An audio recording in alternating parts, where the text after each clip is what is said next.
Hello, good evening. My name is Austin Schwenker, and I'm a junior from Louisville, Kentucky, and I'm happy to be running with the card vision slate. As EVP, I will work hard to make SGA more transparent and efficient as possible.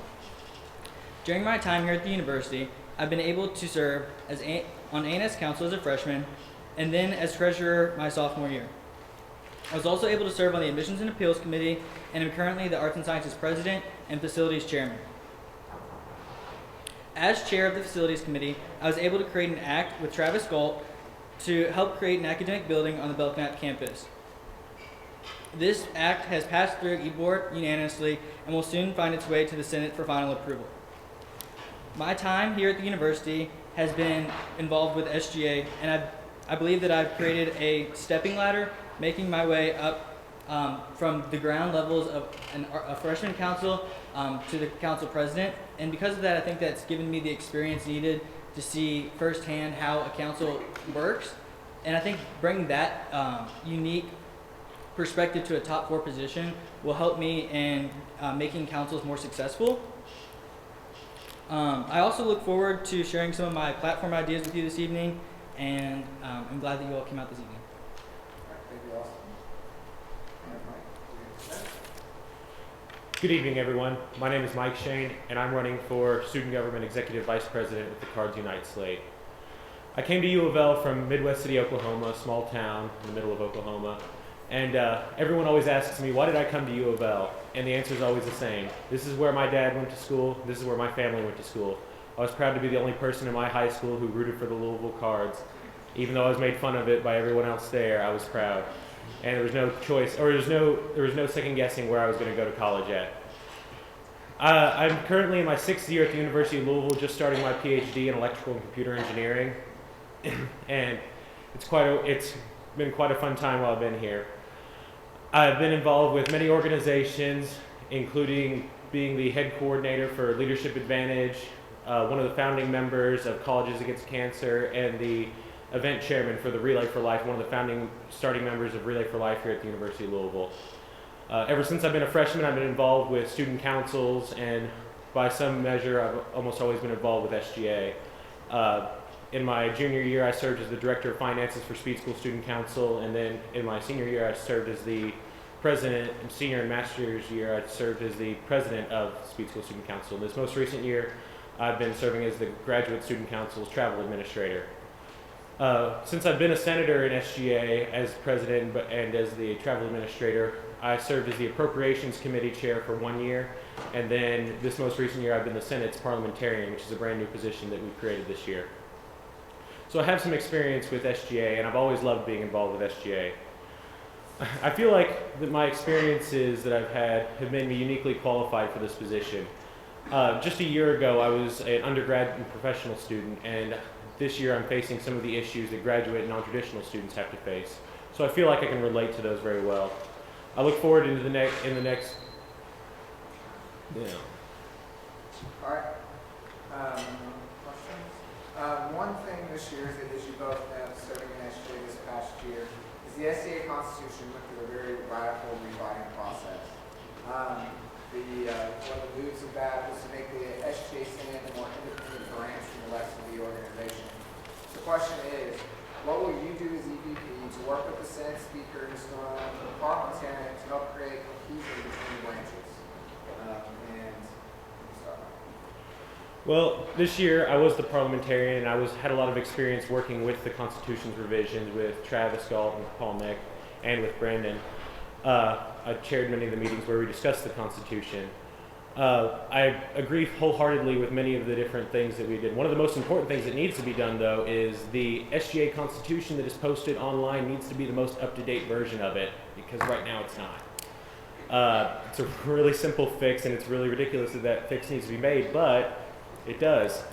As far as being able to work with the other branches, though, I feel like this semester I have a pretty good experience being able to work. I've worked with Pooja Sangoy, the Executive Vice President right now, with Paul, the Speaker, and with many different branches. And I feel like right now this new Constitution has us on the way to a very cohesive functionality within SGA of the 3 different branches. All 3 branches are very well defined with their rights and what they're able to do. I feel like this Constitution is going to take us into a very good era of a lot of functionality between the branches of SGA. I agree. One of the biggest challenges with us with the new constitution is going to be creating a way for the historian, the Speaker of the Senate, and the parliamentarian to work together. And just being on a council, sitting in e-board meetings, and going to Senate meetings, you can see that there is a need for that. And creating like a group of people, or a group, so that they can meet beforehand and get things accomplished will help alleviate a lot of the tasks that the EVP had typically had to do previously. And in doing so, the EVP will be able to spend more time advocating for students to different faculty and staff. I agree with what Austin said, and actually one of the things I like about the new Constitution is it takes away a lot of the clerical responsibilities of the EVP and allows the EVP to focus on things that sometimes the EVP doesn't have time to focus on, things like facilities on campus and relating SGA to the students. And that's one thing that I really want to focus on this next year is more of the outward. I like the idea of working with Senate, and I will keep everything that's been done by Pooja this year going and continue to work on improving the relationships between Senate and the Executive Board. But I really like to focus on more of the outward and the more exterior things the Executive Vice President needs to work on. One of the EVP's major roles is to help oversee the expenditures and finance of the SGA. What areas do you think SGA needs to make cuts, and where do you think more money needs to be spent within SGA? And Austin, what's your question? We know firsthand that the SGA budget was constrained very much this year. A lot of our staff did take pay cuts in order to still provide the resources that we need to for students. And at a lot of universities, student government officials actually don't get paid. The senators don't. The top four does, but the senators don't. We use it as a way for accountability with our remuneration policy. So I think that still giving senators some pay, but also keeping it as something that they're actually advocating for and want to do themselves will help provide more money for different programming areas. And one of those ways that I can see the money being rerouted is through CPC funding, travel funding, as well as special events, because those are the funding areas where students are actually seeing the money firsthand and it's helping them out. I'd like to address this question in a kind of odd fashion, but one of the big things I like to do is looking at bringing in new revenue to SGA to help out with the fact that our budget won't be changing in the next year. We get the same amount of money from the administration every year, and so we're not able to focus things around a lot. I like the idea of us cutting the senator, or cutting the pay, and actually this year we've been able to we paused the pay. Normally tuition has to increase every year, but this year we'll only be paying the standard tuition rate. But I'd like to look at bringing in more revenue for SGA through the currently we have the UofL mobile promotion, and this has the potential to make us up to it's made other universities $180,000 a year, and this could be a great deal of money that we're able to use to work on current and continuing projects for SGA. And I also like to talk with local companies about ways to get revenue through partnerships with them. Other things that can be done to cut budgeting or to cut space in the budget is cutting down on the amount of what was done this year, to even more extent cutting down on the amount of free things that are given away at different events, cutting down on free food, and just trying to cut the fat out around the budget. I agree that it's a great idea to look outside of the university and student government itself to find revenue. As Mike had mentioned before, the University Level Mobile, I encourage all of you to sign up if you haven't already, because it creates revenue for the university for every text message that you get sent. And those text messages are offers for students at local businesses around the university that give you great deals. And then we also have the contingency budget, which is on the line for this year, which is also another source of income, although it would increase fees for students, which at the same time is something that we have to look into and see if that is of value. And currently, we're looking for an officer to help endow certain things within student government. By endowing certain programs, although it wouldn't be immediate, it would be in the long run a great way to endow special events so that money can be used at different things every year. And as Mike had mentioned previously, as well as frivolous spending, our council was probably, Arts and Sciences is probably one of the councils that had the highest amount of frivolous spending. With our art show, we give away lots of prizes, and with our Lunch with the Dean, we provide food. This year, Amy Penny, one of our senators, has done a great job with finding outside sources for food for our art show, which has cut our budget down greatly. And so looking at different areas to do that would be a great way to supplement income. Brandon, can I say something else? Actually, Austin reminded me of something else. I was talking to some of the senators about ideas that they had of where we could find new sources at, and one of the things is when I sat on chair of Appropriations Committee, that means that I was responsible, or that the committee and I were responsible with coming up with a budget that tried to please as many people as possible in SGA. And one of the things is, whenever a council comes in and defends their budget, you find that a lot of councils at the end of the year rush to spend all of their budgeted amount of money because they're afraid that their budget will be cut in the next year.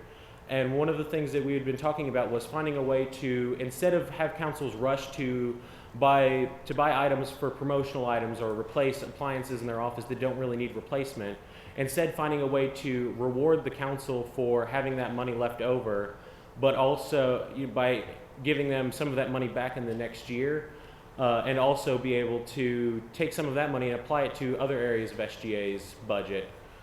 Doing so would make it so that there was less frivolous spending at the end of the year, and that council got a reward for being frugal with their spending that year in different areas, for coming in under budget, and then also got a reward for the next year. This year's SGA Senate has been one of the most productive Senates we've had in years. It passed a lot of resolutions that got them a lot of work done, I should say. The EVP is technically the president of the Senate and voting powers. What would you as EVP do to make sure that the Senate is productive? How would you work with the Senate to ensure that all senators are playing their role in the Senate? So, One of the ideas that I have is to revamp the way we keep senators accountable for their action or for their responsibilities. Right now, the only accountability that is solid is the remuneration policy, and it penalizes senators for not monetarily in their payment for not completing their assigned responsibilities. Unfortunately, this doesn't work too well because senators really, they don't get paid a great deal of money, and most people don't become senators for the pay. It's not a whole lot of money, but you become a senator because you like the job, you like the idea of helping out the university.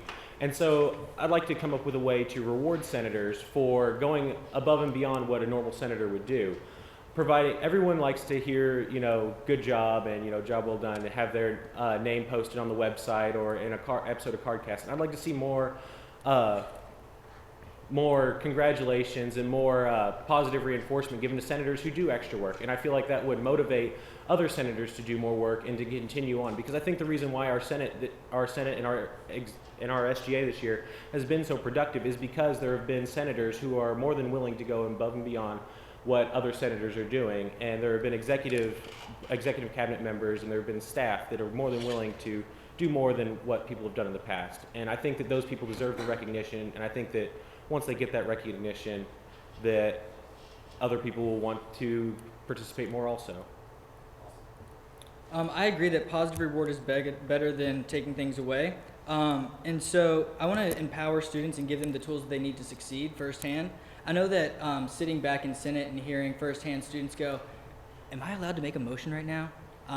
It's kind of a deterrent if you don't know what you can do in Senate. So giving them the tools in order to succeed will help make students an active member. And that's done through making sure that everyone is fully aware of parliamentary procedure, how to write acts and resolutions, as well as utilizing committees. A lot of times we'll sit in Senate and we'll debate over like different things that could be debated in Senate, in a committee like e-board or facilities or sustainability, and therefore they can bring back their revisions, and the students' times in Senate can be utilized more efficiently.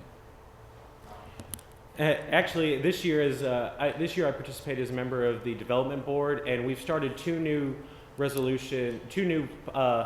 ideas that we want to push through to begin. We've actually already started one of them this year. It's the Senator of the Month. It goes along with the positive reward, or the positive rewarding. But the other thing, kind of touching on what Austin was talking about, was we're pushing through a brand new Senator handbook. And this is an idea that I came up with Kelsey Smithson, who's the chairman of the development board. And we're working on, right now we do have a senator's handbook, but it's very wordy, and the Robert's Rules section on it is extremely complicated. Even for me, the parliamentarian, I don't like to refer to it at all. But we're working on coming up with it's terrible. We're working on coming up with a better, actually that's my section that I work on, is the Robert's Rules section, and it simplifies Robert's Rules down to what the senators need to know when they're allowed to talk, what the committee's responsibilities are is another section in there, a very detailed explanation of what committees you want to be in, so senators can choose their committee that they want to be involved in, so you don't have senators pick the wrong committee and be apathetic towards it. And we're trying to take steps forward to better prepare senators so that way their first introduction to Senate is not at the senator's retreat. They'll have access to this before they've decided to elect it. It'll be posted on the website. They can see it before they've decided to run, and they'll be better prepared when Senate retreat comes around. All right, one of the student questions a lot. So, that's my first thing would be, what in your non-SGA experience do you think is what you bring to the table that best qualifies you for this position? Throughout my non-SGA experience, I've done a great deal of work within the College of Arts and Sciences peer advising program. With that, you learn to advise and deal firsthand with students who may come to you with different questions, as well as you teach classes on the university and the policies that it upholds. And so in doing that and having my connection with SGA, I've been able to give students like resources that they need, and as well as get feedback on what we as student government need to be working on. For me, I have to say that my out of SGA, my most profound experience that has prepared me for this has been my time that I spent with Colleges Against Cancer and Relay for Life.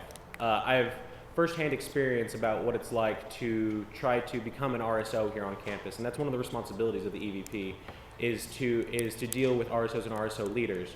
And I've been working with Paul Mick this last year to revamp the Constitution to how the SOB should operate, rather than how it's written it should operate. And I feel like that was the most development I had as a leader was when I got to be the event chairman for Relay for Life, because I had to learn how to relate to people and how to gain their respect and how to get people to listen to what you had to say. And I feel like that influenced me as a leader in everything I did after that.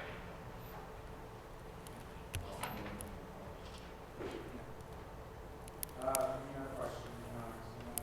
Why do you think senators need to get paid a job as they do? Okay. I think that the payment really, it serves as both a reward, and right now currently it serves as the only real measurable amount of accountability for a senator is their pay. But I think that in the end it comes down to the fact that a senator who puts in as much work as the more active senators that I see, or even the ones who do their job and do it well, it serves as a reward to them because they do take a lot of time to do that, and that's time that could be spent doing other things. And a lot of times it's a lot of fun, a lot of times it's a lot of work, and that work deserves to be rewarded. And I think that's why the payment is there, honestly. I think that the payment is used to, as well, provide the reward and the accountability for participating in the student government. But at the same time, it also is a fine line, because in order to say, like, you're not going to get paid if you don't do these things and these things, or if you do these things, you're going to get paid more. Because I know that at one point there was a discussion of making it to where you had to create 2 resolutions, and if you didn't, then your pay would be docked. And so does that mean that people are just going to bring resolutions to the table just because they have to and they're not going to get paid, or are they actually bringing things to the table that are going to affect students and put things into place that need to be taken care of? So I think the pay is there in order to deal more with the accountability and students actually talking with their constituents and bringing the ideas to the table. Can I ask a question of the Yep. ask this question here next to it. As your role as executive vice president, what will you do to bring in students to maybe question SGA, what SGA does? Not only what is your response to that, but how do you get students to kind of see SGA more something very effective to them while they're here?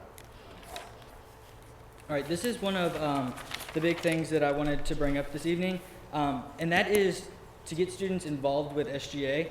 One of the big things that I want to do is use things that have already been started.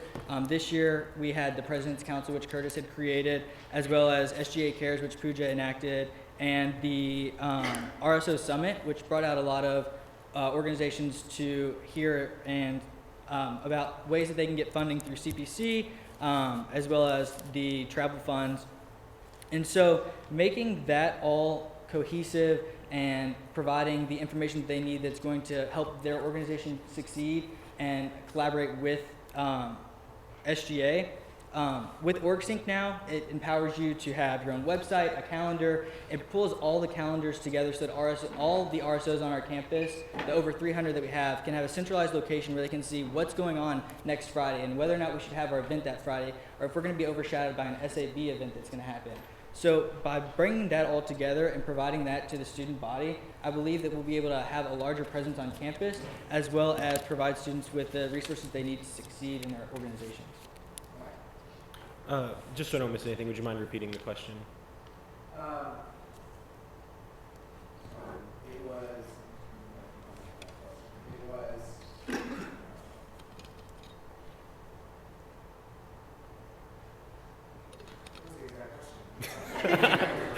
It was. There's a lot of questions on the screen right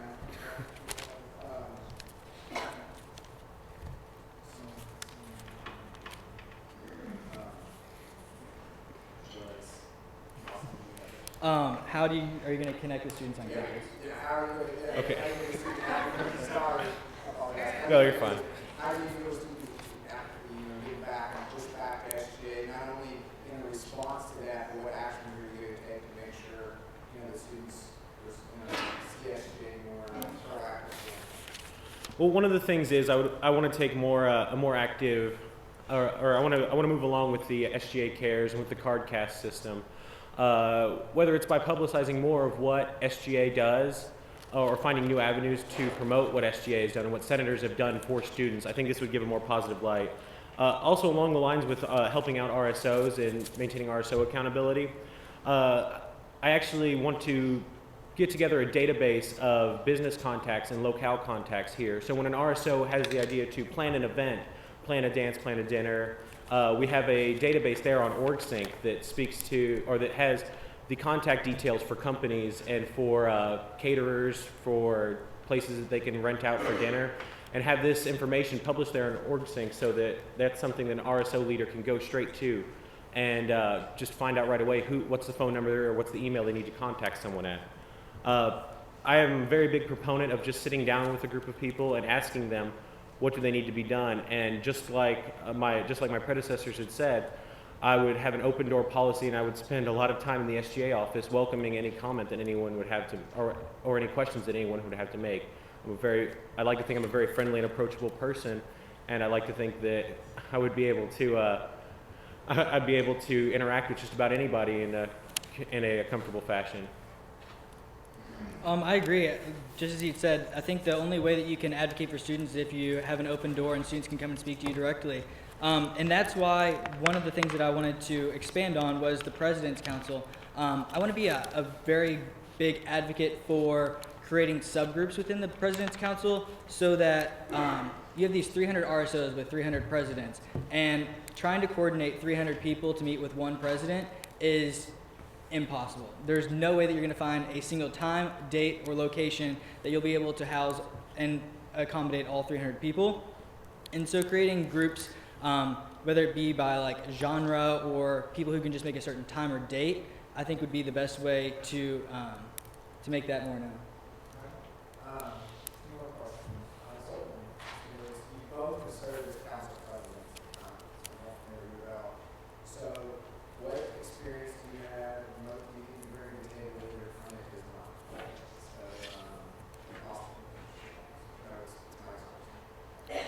I cannot honestly say what Austin does not bring to the table, being that I was never on his council. But I can say what I bring to the table very well, and that's that whenever I was the president of Speed School Student Council, I made it my objective to make it an organization that it was worthwhile to be a member of. I recognize that people were a member of that organization because they wanted to be there, not because they felt they had a responsibility to be there. And I like to think that that worked extremely well for boosting participation of our members, their willingness to go beyond what was convenient for them and to participate in things that normally they wouldn't have participated in. And I would hope that the members of our council could attest to that, that we created a very friendly and a very, I would say the word fun atmosphere for them to be a part of. And that's what I would like to bring. I think that I'm a pretty fun person to have around. And I think that just in the way that you conduct yourself, you can still be professional, but still also have a very enjoyable environment. And that's what I think that I could bring from my experience as a council president. I'd have to agree with Mike, since I've never been to any meetings that he's held as his council president. I wouldn't know what he did in those meetings. But myself, I know that this past year, one of my big things has been accountability and efficiency.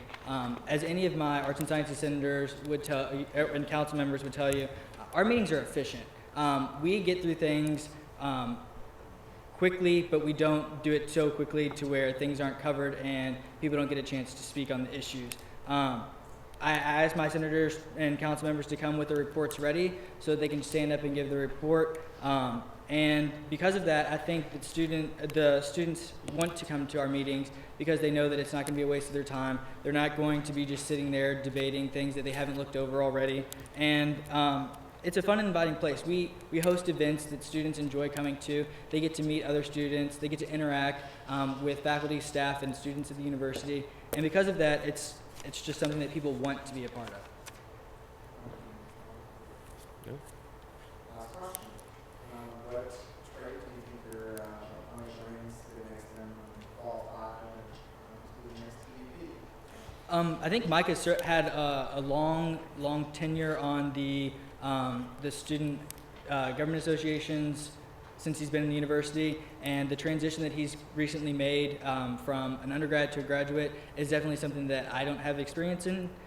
As is noted all the time that graduate students have different needs than undergraduates. As Travis Gold has said previously before, that he had never experienced someone coming to him and saying that they had to take care of their child. And as an undergraduate, I've never had that experience, and as graduate students, they do have those experiences. And I have to say that Austin, I see a lot in Austin that makes me think that he's an excellent person to run meetings, and he is a very, like he said, for his tenure as the president of A&S Student Council, I see in him that he can hold a very efficient but yet a very fun and enjoyable meeting time. And I actually, whenever he speaks out in the Senate, I always find that he's somebody that I listen to. Because I know that what he's got to say is going to be something that's relevant. Well, thank you. All right.